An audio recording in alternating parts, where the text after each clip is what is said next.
کہ ایران کسی بھی قسم کی صورتحال، واقعات اور حالات کے لیے پوری طرح تیار ہے۔ انہوں نے کل یہ کہا تھا کہ دشمن یہ سمجھتا ہے کہ وہ ایران کے ساتھ اسی طرح لڑ سکتا ہے جس طرح وہ کسی دفاعی صلاحیت سے محروم فلسطینیوں سے لڑ رہا ہے جو اسرائیلی محاصرے کے اندر ہے۔ انہوں نے کہا ہم نے جنگیں لڑی ہیں اور ہم تجربہ کار ہیں، اور اسرائیل نے یہ بھی کہا کہ اس نے ایران کے جوہری پروگرام کے دل کو نشانہ بنایا، لیکن یہ پروگرام جو ہے وہ کیا ہے؟ ایک طرف سینئر کمانڈرز جو ہیں ان کی شہادت ہوئی، دوسری طرف جو پروگرام ہے اس کو نشانہ بنایا گیا۔ ایران طویل عرصے سے یہ کہتا آیا کہ اس کی جوہری سرگرمیاں مکمل طور پہ پرامن ہیں اور وہ کبھی بھی جوہری ہتھیار بنانے یا حاصل کرنے کی کوشش نہیں کرے گی۔ اس کی ایران کے آس پاس متعدد تنصیبات ہیں جن میں سے کم از کم کچھ کو اسرائیلی حملوں میں نشانہ بنایا گیا، لیکن بہت سے ممالک سمیت جوہری توانائی اور یورینیم افزودگی کے عالمی نگران ادارے انٹرنیشنل اٹامک انرجی ایجنسی بھی اس بات پہ قائل نہیں تھی کہ ایران کا پروگرام صرف سویلین مقاصد کے لیے تھا، لیکن جہاں پر خطے کا بڑا چودھری بننے والا وہ اپنے تمام تر اثاثے چھپائے اور اس کو ڈکلیئر بھی نہ کرے اور پوری دنیا کو معلوم ہو، تو اسرائیل کے بارے میں پالیسی اور ایران کے بارے میں پالیسی اور۔ ابھی کل ہی انٹرنیشنل اٹامک انرجی ایجنسی نے امریکہ اور یورپی ممالک کی طرف سے ایران کے خلاف پیش کی گئی ایک قرارداد کی منظوری دیتے ہوئے یہ کہا کہ ایران جوہری عدم پھیلاؤ سے متعلق اپنی ذمہ داریوں پہ عمل نہیں کر رہا، اور گزشتہ ہفتے ہی اس ایجنسی نے اپنی ایک رپورٹ کے اندر یہ کہا تھا کہ ایران کے پاس 60% تک خالص یورینیم افزودہ ہے جو ممکنہ طور پہ 9 جوہری بم بنانے کے لیے کافی ہے۔ آج جو کچھ انہوں نے کیا، ایران نے سب سے پہلے کہا کہ یاد رکھیے گا پہل ہم نے نہیں کی۔ ایران نے کل یہ کہا تھا کہ یہ قرارداد سیاسی ہے، اور ایران کے سپریم لیڈر آیت اللہ علی خامنائی کا یہ کہنا تھا کہ ان حملوں سے اسرائیل کی قبیح فطرت کا پتہ چلتا ہے۔ کہا یہ جاتا ہے کہ یہ جو جنرلز ٹارگٹ کیے گئے اس میں ہدف جو تھا وہ آیت اللہ علی خامنائی کا تھا۔ آیت اللہ علی خامنائی کو ٹارگٹ کرنے کی کوشش کی گئی،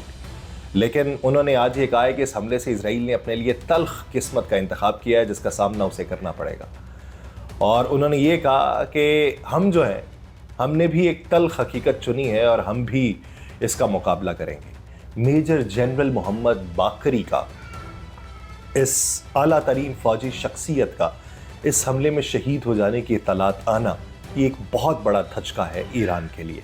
لیکن اس سے پہلے ایرانی سرکاری میڈیا نے یہ بتایا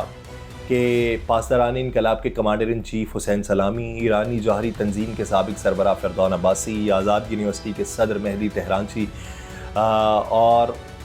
یہ جو ہیں یہ شہید ہو گئے ہیں، جبکہ اسرائیلی فوج کے ترجمان بریگیڈیئر جنرل ایفی ڈیفر نے کہا کہ ایران نے تقریباً 100 UAVs اسرائیلی سرزمین کی طرف روانہ کیے جنہیں ہم نے ناکارہ بنا دیا، جبکہ بریگیڈیئر جنرل ایفی نے یہ بھی کہا کہ گزشتہ رات کے حملوں میں ایرانی فوج کے چیف آف سٹاف، پاسداران انقلاب کے کمانڈر اور ایران کے ایمرجنسی کمانڈر کے سربراہ وہ شہید ہو گئے۔ ایران کی جانب سے ممکنہ جوابی کارروائی کے پیش نظر اب اسرائیل میں ایمرجنسی کا نفاذ ہے۔ جوہری توانائی اور یورینیم افزودگی کے عالمی نگران ادارے انٹرنیشنل اٹامک انرجی ایجنسی نے یہ تصدیق کی ہے کہ جمعے کے صبح اسرائیلی حملوں میں جو نیتنز ہے وہاں پہ ایران کے جوہری افزودگی کے مرکزی مقام کو نشانہ بنایا گیا۔ IAEA نے یہ بھی کہا کہ وہ ایرانی حکام کے ساتھ نیتنز کے سائٹ پہ تابکاری کی سطح کے ساتھ ساتھ ایران میں اپنے معائنہ کاروں سے بھی رابطے میں۔ اب وہ جو معائنہ کار وہاں پہ بیٹھے ہیں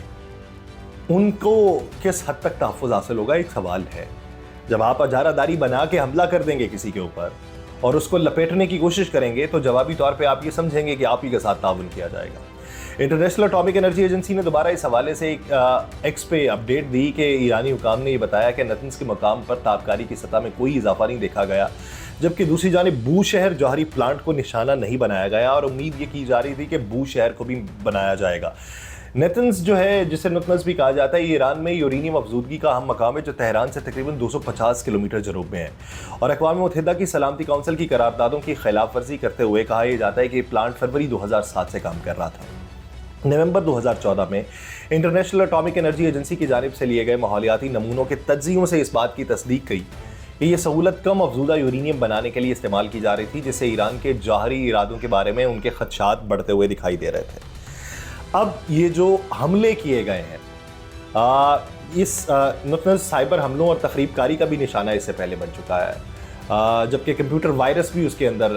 ایک شامل ہے۔ 2010 میں دریافت ہوا تھا اور اس کے بارے میں بڑے پیمانے پہ خیال یہ کیا جاتا ہے کہ امریکہ اور اسرائیل کی مشترکہ کارروائی تھی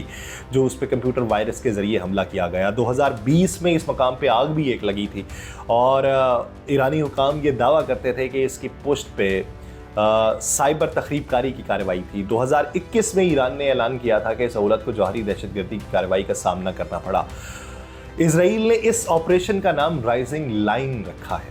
جبکہ دوسری طرف سے ایران کی طرف سے اب جو ہوگا وہ پھر آپریشن ضرب حیدری ہوگا۔ دیکھیے کہ اس کے نتائج کیا نکلتا ہے۔ مجھے دیجیے اجازت، اللہ نگہبان۔